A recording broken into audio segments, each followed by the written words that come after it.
जय हिंद साथियों, नमस्कार।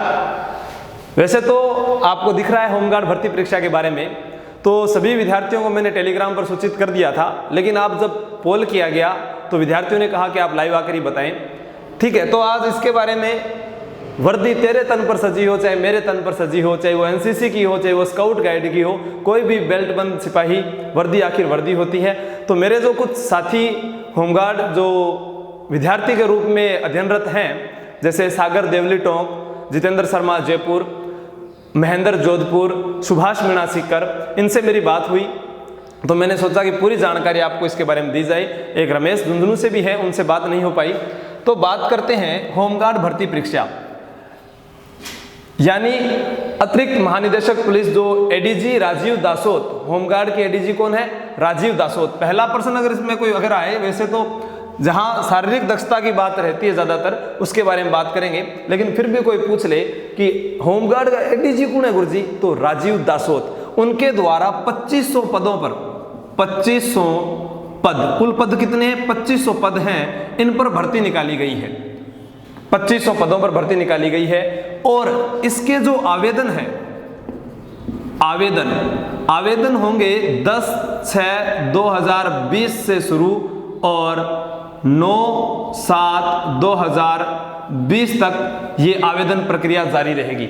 अब इसके अंदर कौन शामिल हो सकता है, कौन नहीं, उसी चीज को जानते हैं। यहां मैंने लिखा है चयन प्रक्रिया कैसे होगी। चयन प्रक्रिया को जानने के लिए सुनिए दोस्तों, देखिए, जो राजस्थान पुलिस की तैयारी कर रहा है विद्यार्थी, अगर वो चाहे तो फॉर्म अप्लाई कर सकता है, चाहे तो, लेकिन मैं ये कह रहा हूं अगर उसकी अच्छी तैयारी है और उसे विश्वास है तो उसी तैयारी को बनाए रखना, यहां आने की आवश्यकता नहीं है।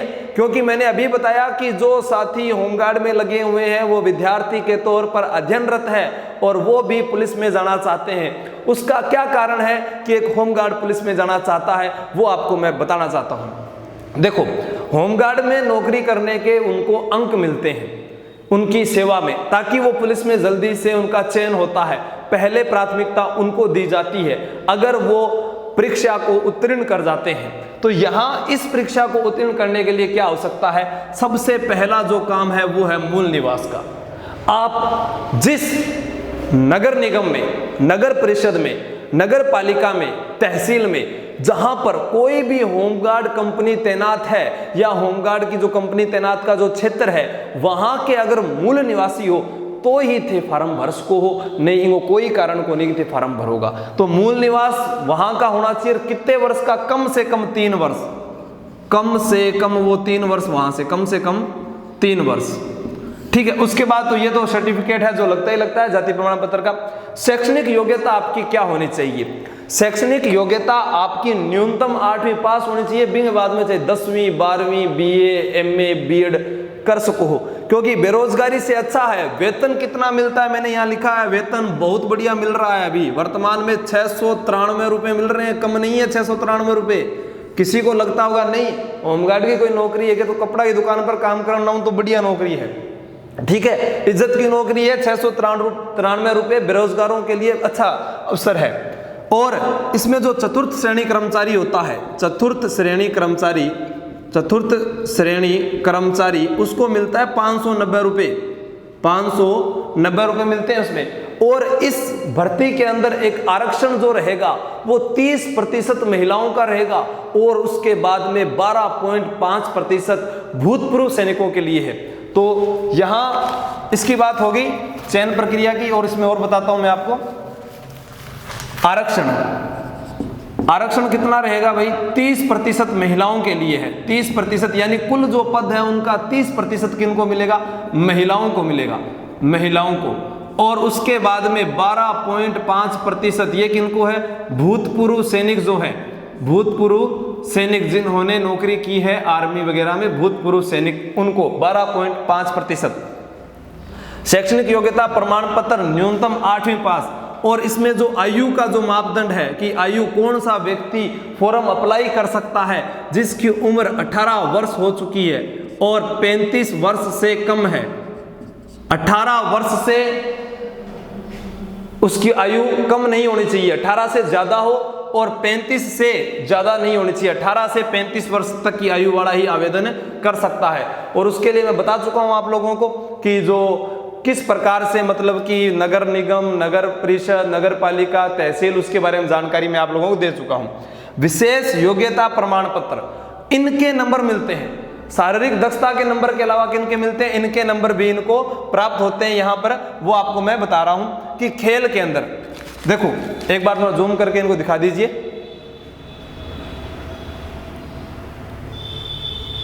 बता दिया क्या?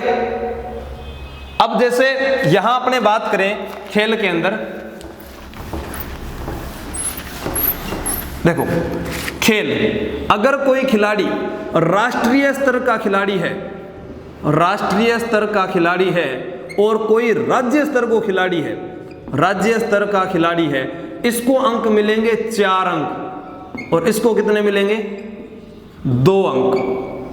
कंप्यूटर का डिप्लोमा है, RSCIT है, RSCIT है तो 3 अंक। स्काउट गाइड, अगर ये राष्ट्रपति पुरस्कार से सम्मानित है, राष्ट्रपति पुरस्कार से, तो इसको मिलेंगे 5 अंक।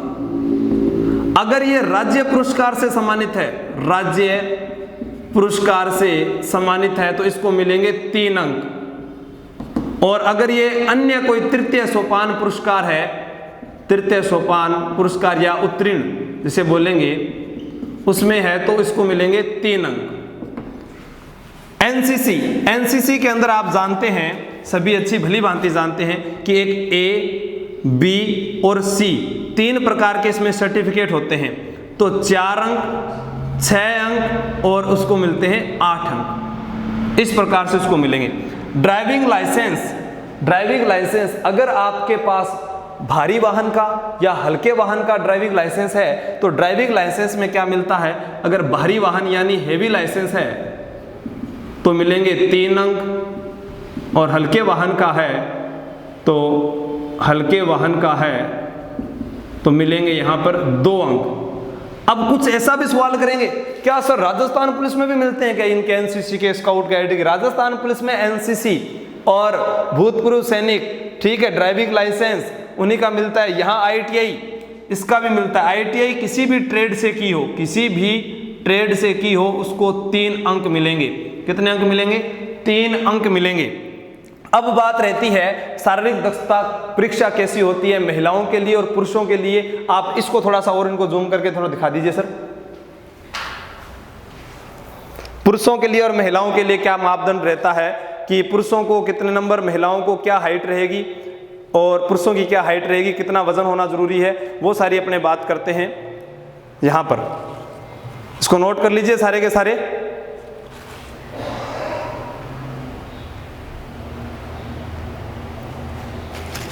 ठीक है, देख लिया। यहां ITI में 2 अंक है, सॉरी, ये थोड़ा ध्यान रखना। अब शारीरिक दक्षता परीक्षा की बात करते हैं साथियों। शारीरिक दक्षता परीक्षा,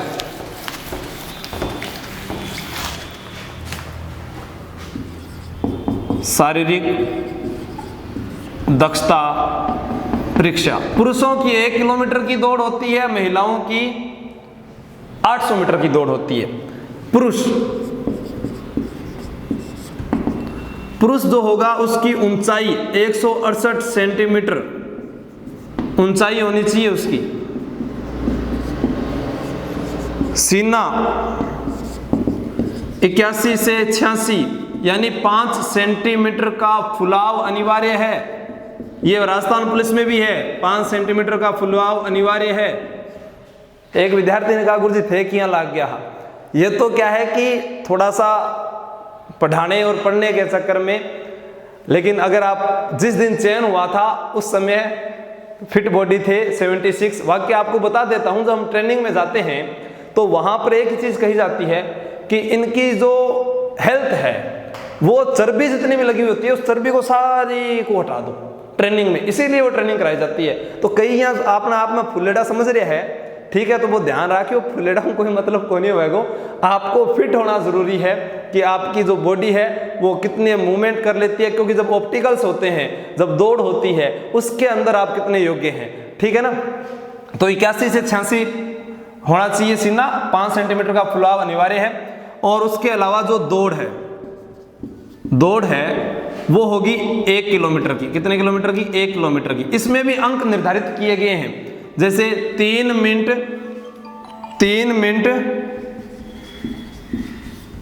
10 सेकेंड, 3 मिनट 20 सेकेंड और 3 मिनट 40 सेकेंड। इसमें जो अंक मिलेंगे आपको वो इस प्रकार से होंगे 30, 23, 15, इस प्रकार से अंक मिलेंगे आपको। अब कुछ विद्यार्थी कहते हैं सर मेरी हाइट कम है, मैं क्या आवेदन कर सकता हूं? आवेदन आप कर सकते हो, लेकिन SC ST को 5 सेंटीमीटर की छूट मिलती है। वो 5 सेंटीमीटर की छूट कब मिला गुरुजी? जब सीटें खाली रह जाती है। क्या रह जाती है? जब सीटें खाली रह जाती है तब SC ST को 5 सेंटीमीटर की छूट मिलती है। यहाँ 5 सेंटीमीटर की छूट मिलती है, जो कब मिलती है? जब सीटें खाली रह जाती है SC और ST को। अगर नहीं रहती है तो छूट नहीं मिलेगी, जिनकी हाइट ज्यादा होगी पहला बान ले लेगा। दूसरों कारण, अगर एक ही आयु वर्ग वाले 2 व्यक्तियों के समान अंक होते हैं तो पहले वरीयता उस व्यक्ति को दी जाती है जिसकी आयु ज्यादा हो। मान लीजिए कि यहाँ पर जैसे 50 में से 20 अंक लाना अनिवार्य है, 20% अंक लाना अनिवार्य है। अब 20% अंक मेरे भी आगे और आपके भी आगे। अब किसको लेंगे? अगर आपकी आयु मेरू ज्यादा है तो पहला थाना ले ले सी, मैं तो छोड़ दूंगा, कोई बात को नहीं, मेरे घर तो एक है तो थे ले लो पहला। ठीक है, तो यहाँ वो चीज हो जाती है, पहले वरीयता उसी को दी जाती है जो आयु वर्ग में ज्यादा। ठीक है, वीडियो सारांश शेयर करता रहो ताकि औरों को भी जानकारी मिले। अगर कोई नहीं समझ पा रहा है तो कमेंट कर दीजिए, कोई सवाल होता है वो देखता हूं, उनके जवाब भी देता हूं। ठीक है, दूसरी चीज यहाँ महिलाओं के लिए, ये नोट कर लिया, महिला वर्ग के लिए क्या रहता है?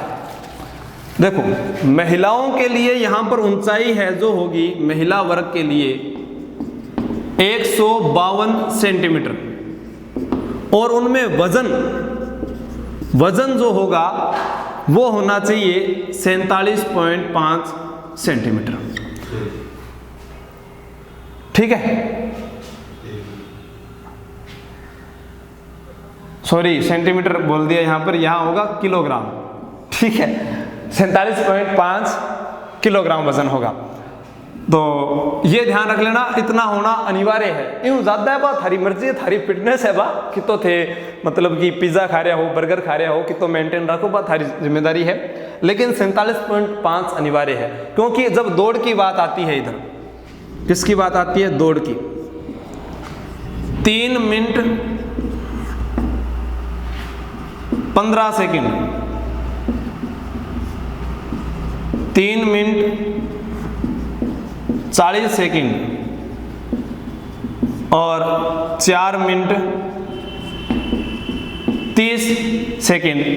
ठीक है, तो इसके अंदर जो अंक मिलेंगे वो भी आपको किस प्रकार से मिलेंगे? वही रहेगा 30, 23 और 15। 30, 23, 15 उसी प्रकार से अंक मिलेंगे जैसे पहले मिले थे। तो आप इसको नोट कर लो, और इसी आवेदन प्रक्रिया को मैं दोबारा आपको फिर से बता देता हूं। एक बार आप इसका स्क्रीनशॉट ले लीजिए।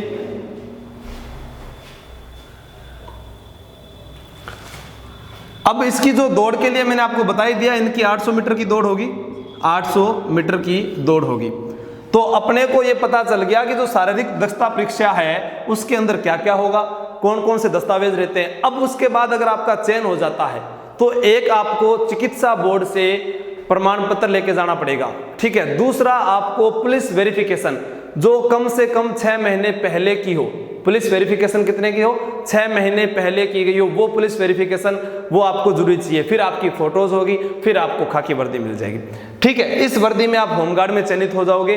ठीक है, यानी गृह रक्षा दल जो होते हैं उनके अंदर। अब कईयों का सवाल होगा, गुरुजी ये स्थायी नियुक्ति है या अस्थायी नियुक्ति है? इनकी जो नियुक्ति की जाती है, इनकी जो नियुक्ति की जाती है वो 5 वर्ष के लिए की जाती है। कितने वर्ष के लिए की जाती है? 5 वर्ष के लिए। और प्रतिदिन कितना वेतन मिलता है? 693 रुपये वेतन मिलता है। अब इसमें क्या होता है कि 5 वर्ष के बाद इनका दोबारा मेडिकल होता है। उस मेडिकल में अगर ये फिट हो जाते हैं तो उसके बाद में इनको आगे और कार्यभार दे दिया जाता है। 1 साल में कितने दिन तक ड्यूटी मिलती है इसको भी ध्यान सुन लेना। 1 साल में न्यूनतम 6 महीने, न्यूनतम 6 महीने लगभग ड्यूटी मिल जाती है, लगभग ड्यूटी मिल जाती है। लेकिन अगर जैसे अब कोरोना महामारी आ गई, कोई मेला मंदिर ऐसे जो वहां पर कोई महोत्सव या कोई ऐसी आपातकालीन परिस्थितियां, तो लगातार भी ड्यूटी में रहते हैं, लेकिन न्यूनतम 6 महीने रहेगी, अधिकतम का कोई पता नहीं होता है। दूसरी चीज, यहाँ कांस्टेबल होता है, उसी प्रकार इसमें होमगार्ड के अंदर हेड कांस्टेबल, ठीक है, इनका जो होता है वो प्लाटून कमांडर होता है, सब एक ही रैंक, इसके बाद कंपनी कमांडर होता है, सभी इसी प्रकार से इनमें भी रैंक होती है। इनकी भी एक एक कंपनियां होती है जो हर प्रत्येक जिला क्षेत्र पर होती है, और जहां पर सुविधा हो तो उसी अनुसार ये कार्य करते हैं। ठीक है, तो दोस्तों इस वीडियो को आप सभी लोगों तक पहुंचाएं और शेयर करें। अगर कोई बातें आपसे रह गई हो, छूट गई हो, तो आप वो बाकायदा मुझसे पूछ सकते हैं। जो जितनी जानकारी थी लगभग मैंने मेरे साथियों से जुटाई वो सारी आप लोगों को बता दी है। इसका आप विशेष ध्यान रखना, ठीक है ना, क्योंकि ये मौका है। अगर राजस्थान पुलिस में नहीं लग रहे हो, कोई किसी के मतलब की तैयारी अच्छी नहीं हुई हो, तो वह यहाँ आवेदन कर दीजिए। अगली भर्ती में उसको होमगार्ड के नंबर मिलेंगे, जो जैसे ही उसको बहुत बड़ा फायदा होगा।